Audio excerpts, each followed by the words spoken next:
Hi, so I'm about to do a review of this movie Trap that I just saw in theaters today.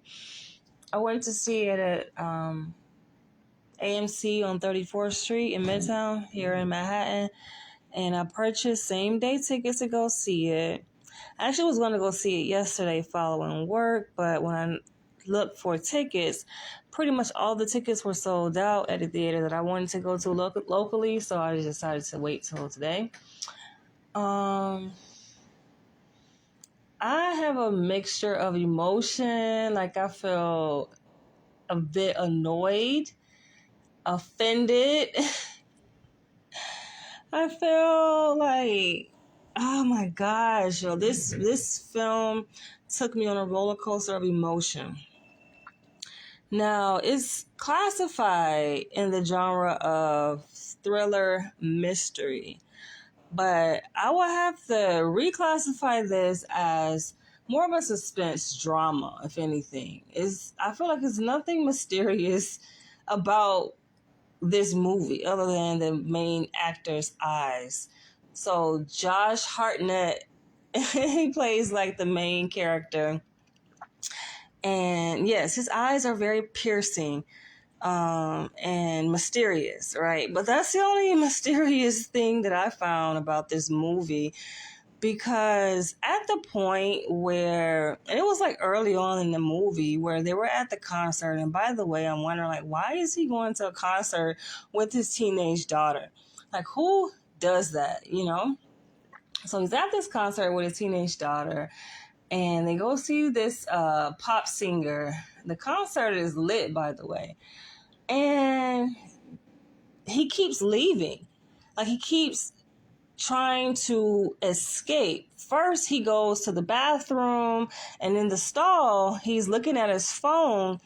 And I thought that was a bit odd and a little bit off, because he sees this video, he's watching this video on his phone, basically of someone that he is holding hostage.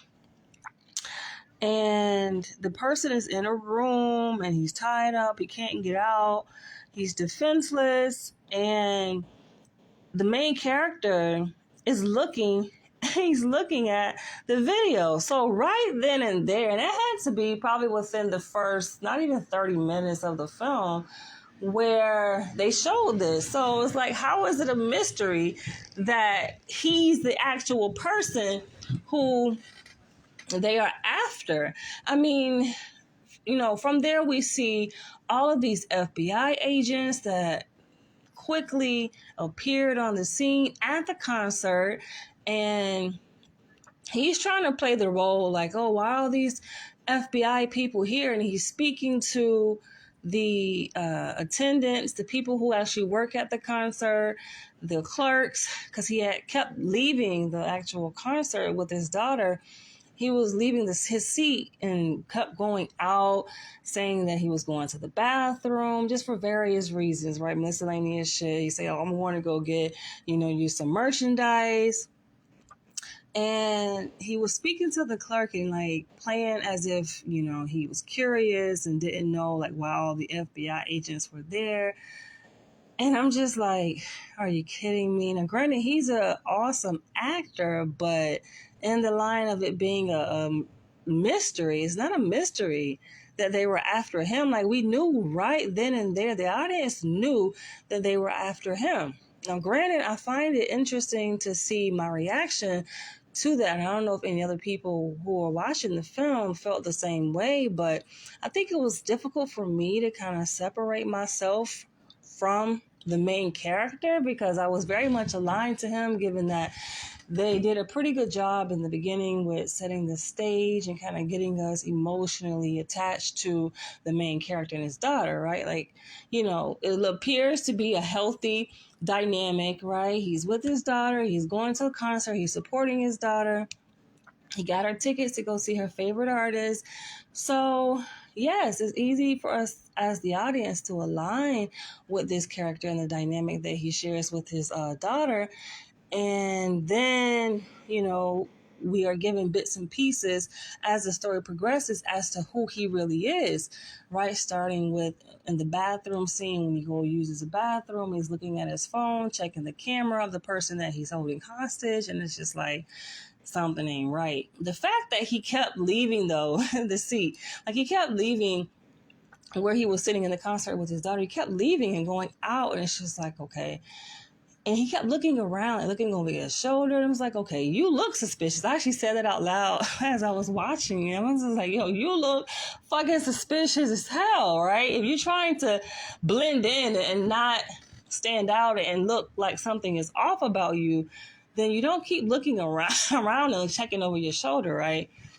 So when he went out one time and he was going to buy like a t-shirt or something, but he played as though, it was funny how he played it because I think they had ran out. And so the clerk told him to come back to the stand, that he was going to, see if he can get him some more shirts, come back to the stand. But then he pulled the clerk aside and was able to get like an insight. So he played it as though he was being like a good Samaritan and said, oh, the other girl can get the last shirt.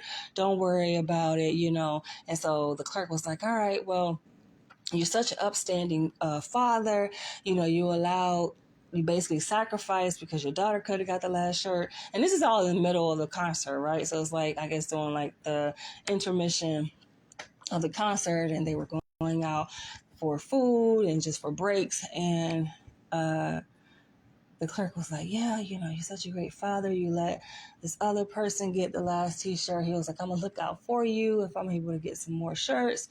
And then the father is like, by the way, can you tell me why they have all this like extra security and, FBI? And he was like, yeah.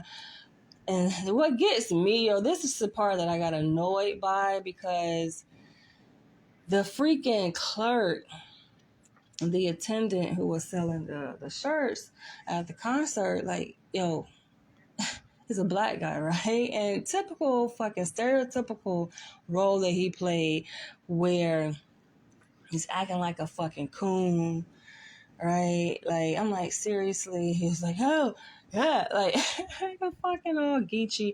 And then he's like real dumbfounded. Who does this?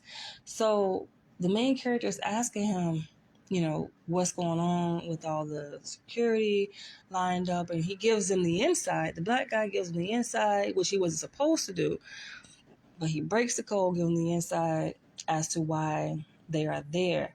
Now, this is like, I got annoyed because I'm like, yo, you are like, he was so fucking giddy that he was remiss to, he was standing right in front of the fucking butcher, right? The suspect, having a whole full-blown conversation with them. And then later he came back to buy the shirt, and he said, oh, we have more downstairs, like in storage. You go downstairs.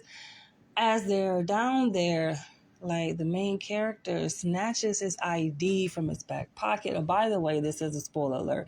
So he snatches his ID from his back pocket. I'm like, are you fucking serious? And, black guy, he's just, I guess, so overwhelmed with emotion and basically being an Uncle Tom that he was just completely aloof to what was happening, right? Even gave the guy the actual code. So there was a passcode word that they gave all the workers there at the concert. They gave them a heads up to say, hey, this is actually going to be a setup for this butcher guy. He's said to be at this concert. And they had a plan, a strategy set up where they were not going to allow anyone out necessarily, right, without being interviewed by the FBI. So everyone, especially every male attendee, had to go pass through FBI in order to exit. So that is where like things kind of got ramped up in the movie, and that was a major turning point with him finding that out. So from there, basically, he's on a quest to try to get out of the concert without basically being interviewed, right, and getting caught by the FBI. And this is where the suspense came in. So I give the writer, kudos for that part, because it definitely had us on the edge of our seats. Like, okay, how is he going to get out? And funny enough, even though I knew, and I'm sure the rest of the audience knew, that he was a suspect who they were looking for, I still was aligned with this guy. Like, the whole time, it's kind of odd. The whole time I'm like, okay, I'm kind of rooting for him. Like, I hope he's able to get out, because that was like the whole objective, right? And the bulk of the movie was for him to find an exit out. And so just so happened, no surprise, right? Because he basically is very crafty at his his murders and his crimes. Like, he's a smart, high and highly intelligent guy. And so he is speaking to the security inside the concert, and the what do you call them, the ushers, right, the security ushers inside the concert. And he's just like trying to get them to empathize with him. It's like, yeah, my daughter, she really loves her. And then the usher is like, yeah, that is my relative. Like, he actually was relatives with the performer there who they were seeing. And Josh goes, yeah, my daughter is, she's recovering from, I think, leukemia or whatever, some type of cancer. And that's how he was able to basically get them to align with him. And he was like, you know what, usually the singer picks a person out of the audience, and this is how they were able to do it. So he was like, usually she picks the person out of the audience to come backstage. And he was like basically giving his daughter the golden ticket to go back there. She did go, backstage, and she was able to come out on stage and dance with the singer. And, the story progresses, but give me a second. I'm going to tell y'all, like, this is the shit that really pissed me off.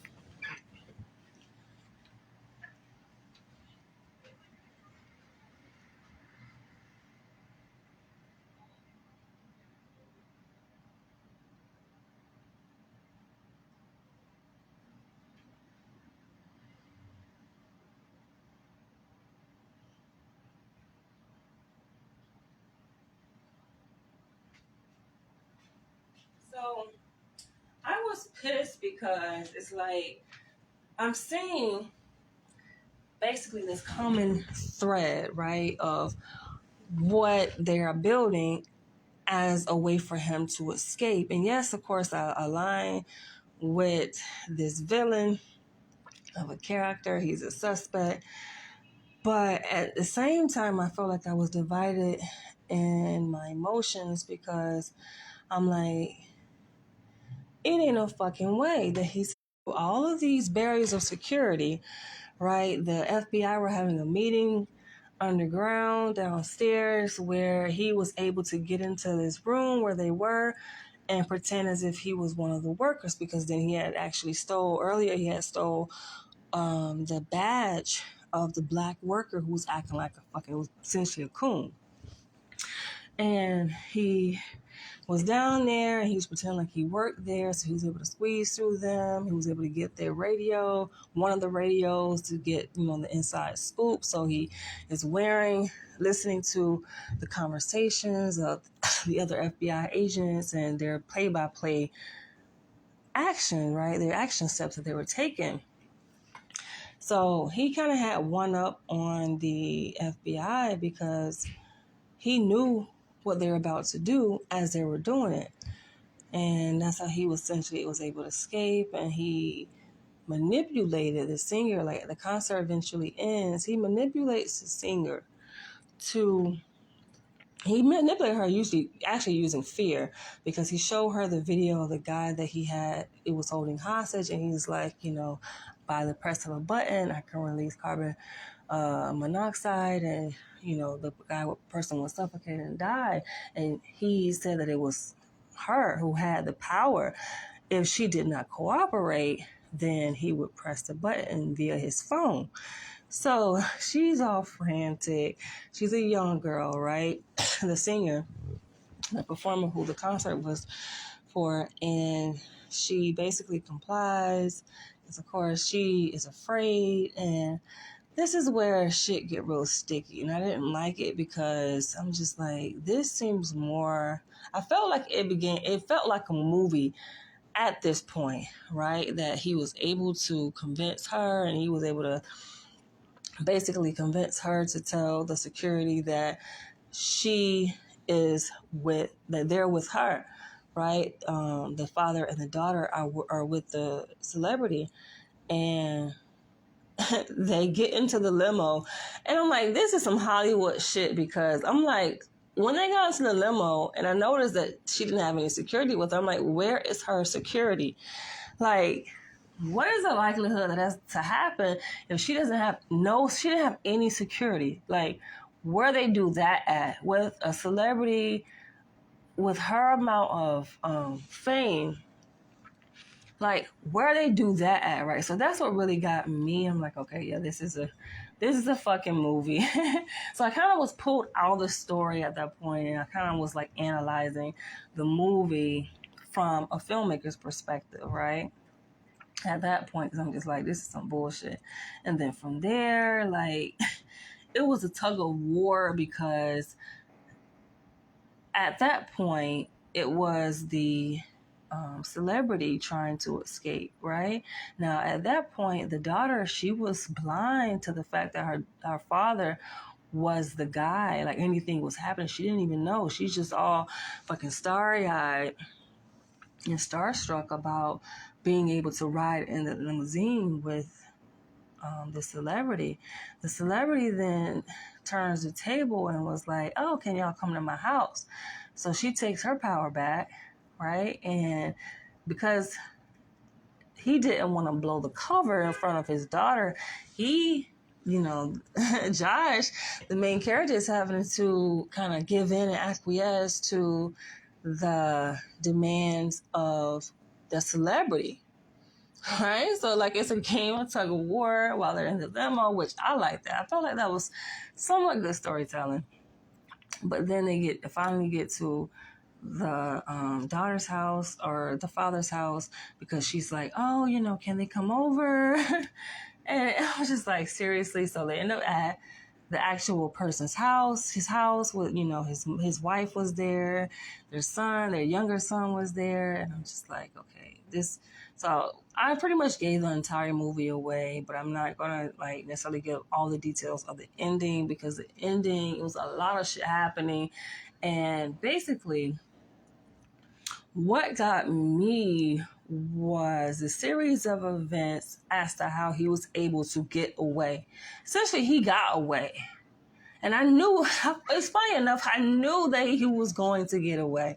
How did I know that? Because I'm just like, the way things are going, right? They're painting this picture as if he is just this crafty, invincible, untouchable, fucking Superman of a guy, that he can beat the fucking FBI. Like, who beats the intelligence of the FBI, right? But he was able to essentially do that.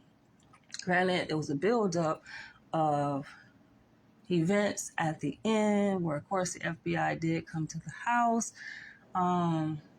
But even though, like, when they came to the house, right, and they had guns, and this is what really got me, because I'm like, had he been a different race, especially black, he would have been dead. The movie would have been over way beforehand. Like, when they were at the concert, it would have been over, right? There's no way he would have made it up to that point, right? Because he was able to use his white privilege in many different instances throughout the film, just being a white male, right?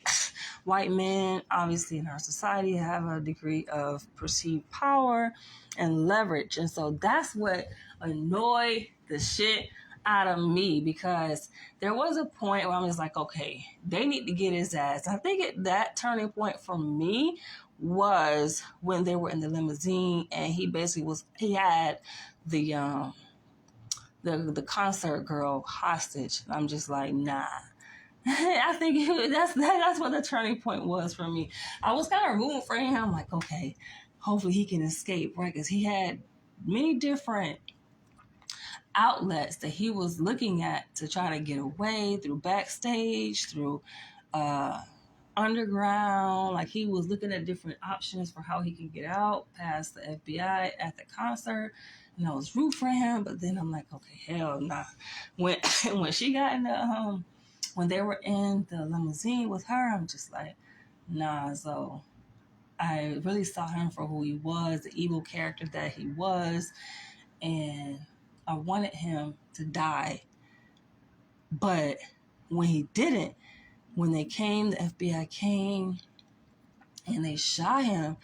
And it turns out they shot him with a fucking stun gun. I'm just like, are you kidding? This has to be, this is some Hollywood shit, yo.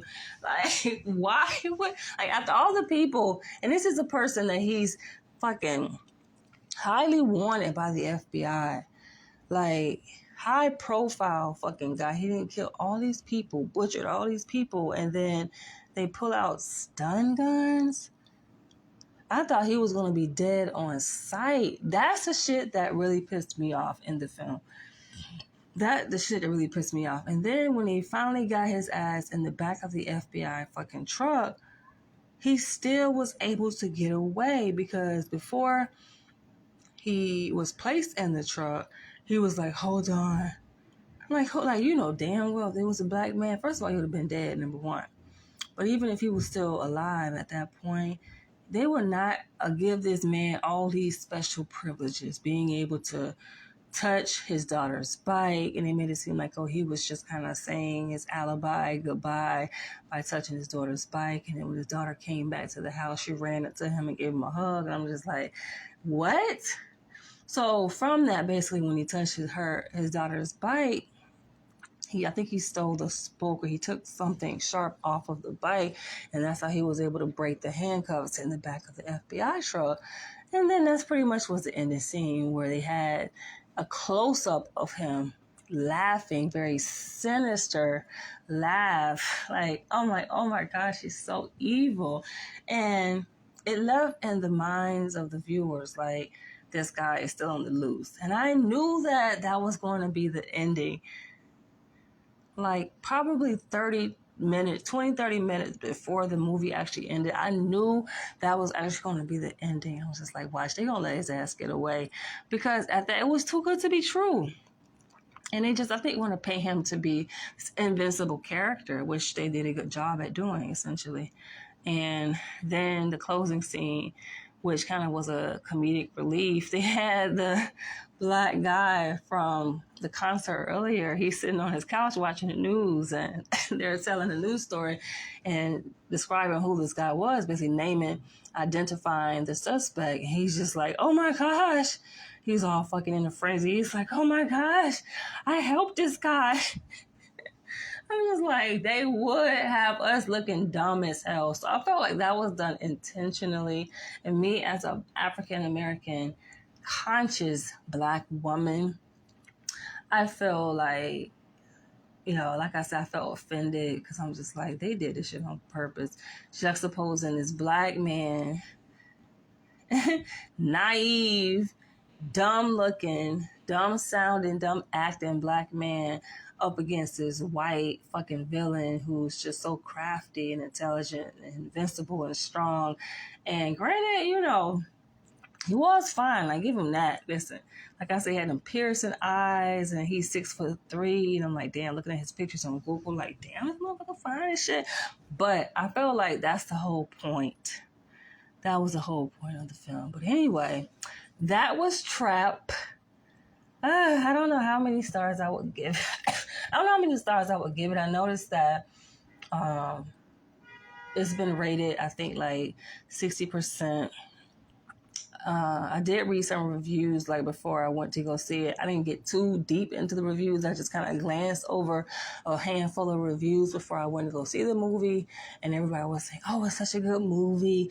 It's great. And then, you know, it was a little bit of criticism related to like, oh, it kind of drags on too long and the concert was the best part. So I'm just like, okay, let me close this shit out because they're saying too much. And I'm just like, let me close it out. And I don't want to hear or see anything else about the movie until I actually go see it. And so I did, and it was a good movie. It kept my attention the whole entire time. What I did not like, that fucking pissed me off with the movie experience, was there was a person sitting next to me, right? This black guy, and I don't know if he was snoring or if this motherfucker had sleep apnea, but he was making this gargling noise the whole time while he was breathing, and I just wanted to reach over and punch his ass in the fucking face. So, but yeah, I was able to tune him out. But it was a really good movie to say the least. I didn't like the ending. I really did, and I really wanted this guy dead for what he put those people through. And I think what it was that got me to align against him, and more so with the artist, you know, the lady at the concert, was her emotion. They did a lot of close-ups like towards the end to really capture their emotion, and I felt her pain. I felt for her. And I was just like, they need to lock his ass up. They need to get his motherfucking ass. And so, who knows? Maybe there'll be a part 2. But you guys feel free to share in the comments below what you think about this movie. If you've seen it, what's your reaction? Are you going to see it? And I'll catch you guys in the next one.